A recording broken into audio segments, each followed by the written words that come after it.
Did you hear the story about Ronald? No, not Ronald McDonald, the mascot for McDonald's. I'm talking about Mr. Ronald Reed. Well, this story is going to blow your mind. Mr. Ronald Reed, according to Wikipedia, is described as a philanthropist, an investor, and a janitor, and a gas attendant. Can you believe that? Apparently, when he passed away in 2014, he was worth, wait for it, $8 million. He never worked as a hedge fund investor. He never owned a business, from what we can tell. He was a gas attendant and a janitor. Check out his story. But how does that apply to us today? Clearly, Mr. Ronald Reed was the definition of wealthy. Very, very wealthy by any standards. So, what are the signs that someone is wealthy? Check out the video today. Hi everybody, my name is Bookie and I'm here for the Good Eve channel. And today we're going to be talking about 6 signs that a person is wealthy. Now, in the intro, I talked about Ronald Reed and his amazing accomplishment, given the fact that he never really earned more than 6 figures in US dollars a year, but he was a consistent investor, saver, and he lived an extremely frugal lifestyle. Nothing about him would make you think that he was rich or wealthy, but in fact, it turns out that he was. He was able to give millions of dollars to hospitals and to charities, of which he had great interest and passion and love for. So today, before we get started, I'm going to ask you to quickly just hit that subscribe button, just sort that out, and then just give us a thumbs up, sort that out. And then since I'm giving you 6 signs, you know what I'm going to ask, give me 6 shares, share this with 6 people. Okay, we've gotten that all out of the way. Now let's get back to the heart of the matter. 6 signs that a person is wealthy. So the thing that you have to remember, what does it mean to be wealthy? Being wealthy is not a set price tag or amount. It's not only about earning a large sum of money. If you earn 1 million a year, but spend 2 million a year, you are not wealthy. It's also not about having a lot of expensive, flashy and showy items or gadgets. So being wealthy is about freedom. Being wealthy is being able to choose where you want to go, or if you don't even want to go at all, having the money that you need to solve problems that only money can solve and make better. To have the time to focus on what you want to do or to do nothing at all.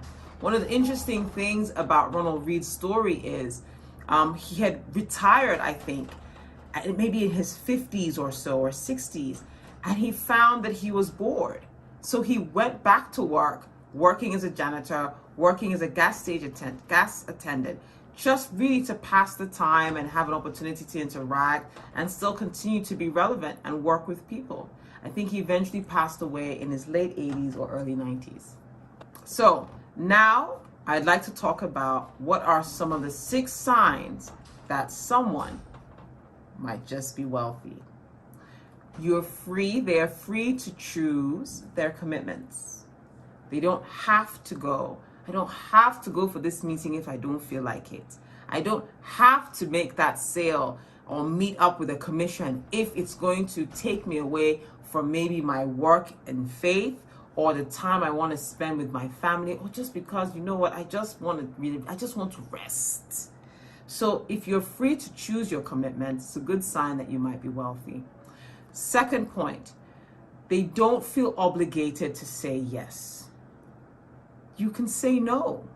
You know, you're in a situation where someone's putting you under pressure to buy, or someone's putting you under pressure to join an investment, and you look at it and you're like, look, I don't need to take this risk.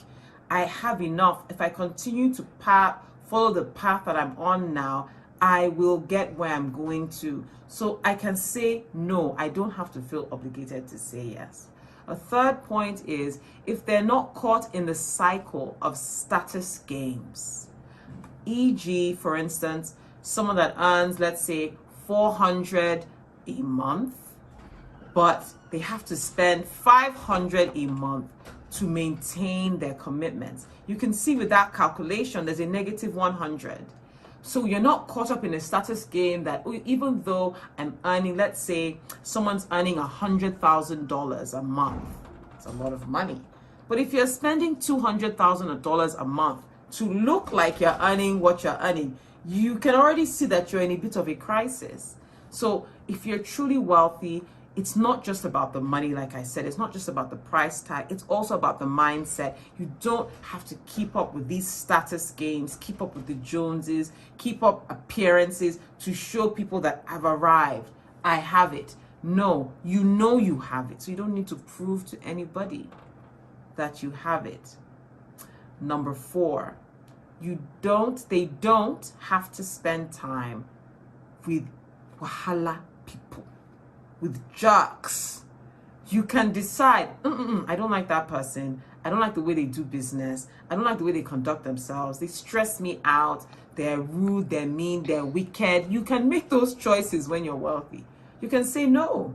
If the price of me making that extra money is I have to deal with that person, you know what? I'm checking out. I'm not going to choose to deal with that person. Number 5, you can live comfortably below your means. A wealthy person, if they're bringing in, let's say, $400,000 a year or $400,000 a month, they're living on $50,000. So they're living on $100,000 or they're living on $200,000. So you're comfortably living very well. You're comfortable with the way you're living as well, below what you earn. And the example of Ronald Reed was really just a good example of someone who kept his life simple, kept his life humble. And so even though those millions were coming in and coming in and coming in, guess what?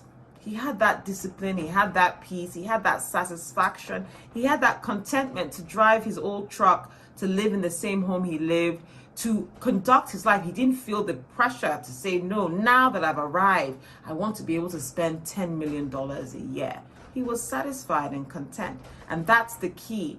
Wealth, a truly wealthy person in terms of mindset, can live comfortably below their means and be content. Because if you're doing it and you're pretending to yourself you're not really content, then you're not wealthy. Because really you're just crash dieting almost financially. You're starving yourself financially until you can get to that point where you can just blow up. Number 6, you are going to be able to afford to retire as planned.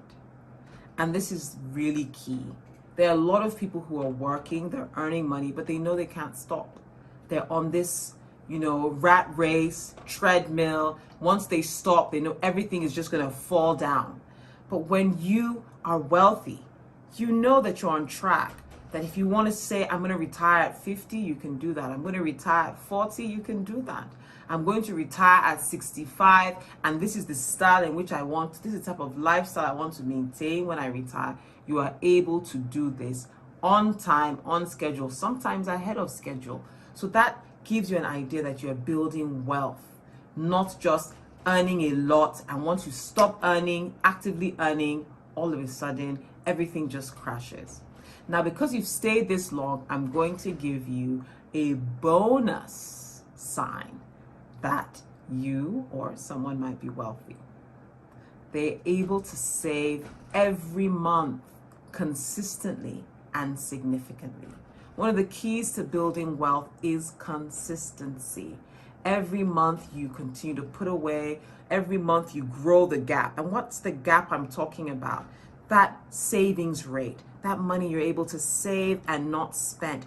Wealth is built in the money not spent, in the things not bought, in the opportunities not wasted by frivolous spending or excessive spending or inflated spending. So If you're able to save, you're able to grow your savings rate. So you're able to save 20%, then 30%, then 40%, then 50%. There's some people who are even able to save 75% every month as they're building their wealth. The more you're able to save as a percentage of your income, the faster you'll get there. So what did you think of the points? I want you to comment down below. Share what you think. Disagree with me. If you think that's not how wealth is built, you give me your opinion of some of the signs maybe I missed out about how you can tell if someone is wealthy. So that's it for me today. And as I always say, please stay humble and learn. Bye for now.